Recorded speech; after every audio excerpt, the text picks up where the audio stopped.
Hello friends, welcome to IICS platform. आज का video 27 और 28 करंट अफेयर के एमसीक्यू कवर करेगा, क्योंकि मेरा single video 27 current affair MCQ नहीं आया था, तो मैंने इस वीडियो में दोनों दिन के एमसीक्यू कवर करा दिए हैं। विदाउट वेस्टिंग अवर टाइम हम वीडियो स्टार्ट करते हैं।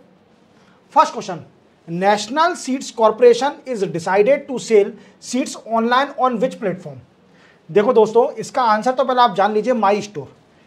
क्या हुआ है, नेशनल सीड कॉर्पोरेशन जो कि सीड्स की हायर अथॉरिटी है, क्या है, मैंने आपको कुछ टाइम पहले एक न्यूज़ बताई थी कि फार्मरों को डिजिटलाइज किया जा रहा है। क्या किया जा रहा है? फार्मर को डिजिटलाइज किया जा रहा है। कैसे किया जाएगा? मैंने आपको एक पॉइंट बताए थे, कृषि डिसीजन सपोर्ट सिस्टम। ये क्या है? ये पोर्टल है to consult with scientist, agriculture scientist and expert to enhance the production of their agriculture. Clear? Second मैंने बताया था आपको, national pest surveillance system. Clear? Second मैंने आपको ये बताया था। क्लियर? अब क्वेश्चन बनता है कि तीसरा ऐसा क्या करने जा रही है कि फार्मर डिजिटलाइज हो जाएगा। देखो दोस्तों, आप जानते हो कि ई कॉमर्स का ट्रेंड दिन प्रतिदिन बढ़ते जा रहा है और फार्मर, मैं मानता हूं ठीक है, इंटेलिजेंट हो गए हैं, बट कुछ फार्मर अनएजुकेटेड हैं। वो नहीं जानते प्राइस फाइंड आउट करना कि मार्केट में सीड्स की प्राइस क्या चल रही है। अगर सीड्स ऑनलाइन मिलने लगेंगे, ऑनलाइन सेल होगा, जैसे माई स्टोर पर सेल होगा, तो उससे क्या होगा बेनिफिट? उससे फार्मरों को प्राइस, एक्चुअल प्राइस मिलेगी और एज वेल एज डिस्काउंट भी मिलेगा। तो नेशनल सीड्स कॉर्पोरेशन ने क्या डिसाइड किया है कि जो सीड्स हैं, जो बीज है, वो ऑनलाइन बेचा जाएगा। वो किस प्लेटफॉर्म पर? माई स्टोर पर। और माई स्टोर किससे कनेक्ट रहेगा? ONDC। ONDC क्या है? ये ई कॉमर्स साइट है गवर्नमेंट ऑफ इंडिया की, जिसका फुल फॉर्म है दोस्तों open networking for digital commerce. Digital commerce. तो याद रखोगे आप ONDC और माई स्टोर के बारे में कि national seeds corporation has decided to sell the seeds online at my store platform. Clear? चलते अपन नेक्स्ट क्वेश्चन पर। नेक्स्ट क्वेश्चन है, who was named as chairman of Texas economic development corporation. देखो, टेक्सास इकोनॉमिक डेवलपमेंट के नए chairman बन गए हैं और ये इंडियन ओरिजिन है, अरुण अग्रवाल। ये क्या है? इंडियन अमेरिकन एंटरप्रेन्योर है।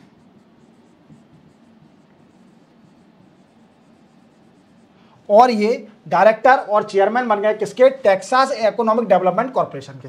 सिंपल है, ठीक है, इसमें कुछ ज्यादा डिटेल में नहीं बताना। चलते अपन नेक्स्ट क्वेश्चन पर। विच union territory was bifurcated into new additional 5 new district. देखो, ये बहुत बड़ी बात है, क्योंकि 2019 में नरेंद्र मोदी साहब ने दो बहुत बड़े बोल्ड डिसीजन लिए थे। एक लिया था रिमूव आर्टिकल 370 और जो जम्मू कश्मीर स्टेट थी उसको 2 यूनियन टेरिटरी में डिवाइड कर दिया, 2 यूनियन टेरिटरी। एक क्या करा? JNK, Jammu and Kashmir union territory, और सेकंड बना दी लद्दाख। लद्दाख में सिर्फ ओनली 2 ही डिस्ट्रिक्ट है, लेह और कारगिल। बट अभी रिसेंटली अमित शाह साहब ने 5 और नए डिस्ट्रिक्ट इसमें ऐड कर दिए हैं। अब वो कौन कौन से डिस्ट्रिक्ट है, तो नाम जान लीजिए। पहले तो इसका आंसर लद्दाख है। क्लियर? अब मैं बताता हूं कौन कौन से डिस्ट्रिक्ट। सबसे पहला है जंस्कर, दूसरा है द्रास, तीसरा है श्याम सम। Clear? Then after Changthang and last one Nubra. Clear? ये 5 डिस्ट्रिक्ट बना दिया। अब हो गए हैं लद्दाख में 7 डिस्ट्रिक्ट। 7 डिस्ट्रिक्ट हो गए, किसको मिला के? लेह और कारगिल को मिलाकर अब लद्दाख के अंदर 7 डिस्ट्रिक्ट हो गए हैं। क्लियर? चलते अपन नेक्स्ट क्वेश्चन पर। इसका आंसर क्या है? Ladakh. Which country launch world first mobile hybrid rocket Rumi first किस कंट्री ने लॉन्च किया है? वर्ल्ड का पहला रीयूजेबल रॉकेट है, रीयूजेबल हाइब्रिड मोबाइल रॉकेट है और ये करा है इंडिया ने लॉन्च। किसने किया दोस्तों? इंडिया ने बनाया है। तो बहुत बड़ी बात है कि हमारा इंडिया स्पेस टेक्नोलॉजी में बहुत आगे जाते जा रहा है। और इवन देखिए आप, अमेरिका में कई सारी प्राइवेट स्पेस कंपनियां हैं, पर हमारे इंडिया में इस प्राइवेट स्पेस कंपनी नहीं है। पर इसको प्रमोट करने के लिए अब प्राइवेट स्पेस कंपनी कई सारी प्रमोट होते जा रही है हमारी इंडिया के अंदर, और कई सारे मिनी सैटेलाइट और नए नए प्रोजेक्ट बनाते जा रही हैं जो प्राइवेट कंपनियां हैं। और जैसे कि स्पेस एक्स है एलोन मस्क की, जो कि यूएसए की space organisation, private space organisation है, ऐसे ही हमारे इंडिया में भी इन फ्यूचर कोई अच्छी प्राइवेट स्पेस ऑर्गेनाइजेशन बन जाए। क्लियर? चलते हैं अपन नेक्स्ट क्वेश्चन पर। नेक्स्ट क्वेश्चन है, which country central bank launch unified lending interface. देखो ULI आप देख पा रहे होंगे, ये इंडिया की सेंट्रल बैंक ने लॉन्च किया है, आरबीआई ने क्या किया है? Unified lending interface. जैसे कि आप जानते हो कि यूपीआई यूनिफाइड पेमेंट इंटरफेस किसने बनाया? इंडिया ने बनाया। और कौन सी बॉडी ने? National payment corporation of India ने बनाया। किसने बनाया? NPCI ने। क्लियर? और ये सक्सेसफुल, और इसने रिवोल्यूशन ला दिया डिजिटल पेमेंट का। डिजिटल पेमेंट का रिवोल्यूशन ला दिया था। कई सारे फोन पे, पेटीएम, गूगल पे, कई सारे पे आ गए थे। क्लियर? कई सारे, और मोस्टली अब ज़्यादातर फोन पे या पेटीएम ही चलता है अपने इंडिया में। बट क्या हुआ, ये तो ठीक है यूपीआई तक, अब सरकार ने ULI भी ला दिया है। अब ULI है क्या? देखो, लैंडिंग से आप समझ पा रहे होंगे, एक होता है लेंडर, एक होता है बोरोवर। जो कि पैसे देता है वो लेंडर होगा, जो लेता है वो बोरोवर है। तो इस वर्ड का कनेक्शन समझिए, unified lender landing we can say interface. क्या ये? देखो, बैंकों को in a month of last year of August month में आरबीआई गवर्नर ने बोला था कि सारी बैंकों को डिजिटलाइज कर दिया जाएगा।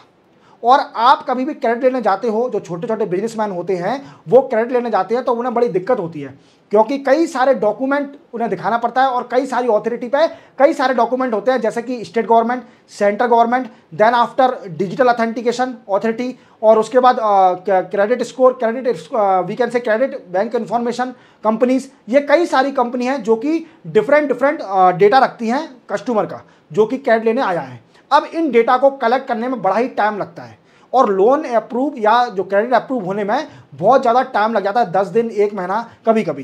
बट इसको अप्रूव रिजॉल्व करने के लिए कि इमीडिएटली क्रेडिट मिल सके एमएसएमई को, रूरल लोगों को, और जो लोन ले रहे हैं उनको मिल सके, इसलिए गवर्नमेंट ने बैंकों को डिजिटलाइज किया, जिससे क्या है, यूनिफाइड लैंडिंग इंटरफेस होगा, उसमें सारा डेटा इजीली मिल जाएगा। जितनी भी अथॉरिटियों के पास डेटा है वो सारा डेटा एक ही जगह मिल जाएगा। इसी को बोलेंगे यूनिफाइड लैंडिंग इंटरफेस। क्लियर? तो ये हमारे किसने? इंडिया सेंट्रल बैंक ने स्टार्ट किया। क्लियर? चलते हैं अपन नेक्स्ट क्वेश्चन पर। Which IIM to establish India first global centre of excellence focus on private equity and capital. देखो, ये स्टार्ट किया है IIM बेंगलोर ने। क्लियर? अब इसका वर्क क्या होगा? Aim to enhance financial education and research.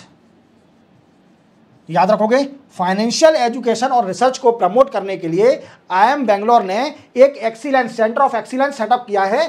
ठीक है, ग्लोबल सेंटर ऑफ एक्सीलेंस अपने कॉलेज में, जो कि इसका एम है टू फाइनेंशियल एजुकेशन और रिसर्च को प्रमोट करना। क्लियर? चलते हैं अपन नेक्स्ट क्वेश्चन पर।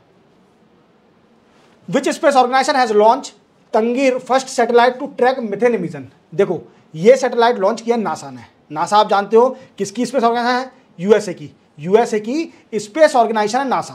क्लियर? अब ये फल्कॉन 9 रॉकेट से लॉन्च किया है। फल्कॉन 9 रॉकेट से लॉन्च किया है, और ये रॉकेट किसका है? स्पेस एक्स का। और स्पेस एक्स क्या है? एक प्राइवेट स्पेस कंपनी है यूएसए की, private space company in USA.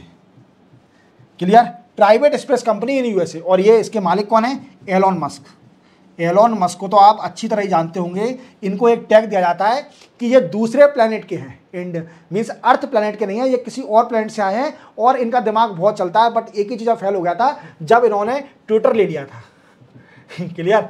और उसका नाम चेंज क्या कर दिया? एक्स। क्लियर? चलते अपन नेक्स्ट क्वेश्चन पर। नेक्स्ट है, विच INS is scheduled to visit Colombo Sri Lanka on 26 August 2024।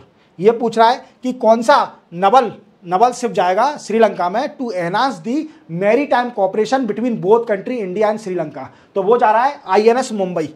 INS Mumbai जाएगा 26 अगस्त को, कहां पर? श्रीलंका में। श्रीलंका में जा चुका है, अब जाएगा क्या 26 तारीख को। और ये इसका एम है to enhance maritime cooperation and enhance security in ocean. Clear की नॉट? ठीक है, चलते हैं नेक्स्ट क्वेश्चन पर। Who was appointed as a new chairman of NASSCOM? NASSCOM का फुल फॉर्म क्या है? National association of software and services companies. Clear? अब इसकी नई डायरेक्टर बन गई हैं और वो बनी है सिंधु गंगाधरन। कौन बनी है? सिंधु गंगाधरन। क्लियर, याद रखोगे। चलते अपन नेक्स्ट क्वेश्चन पर।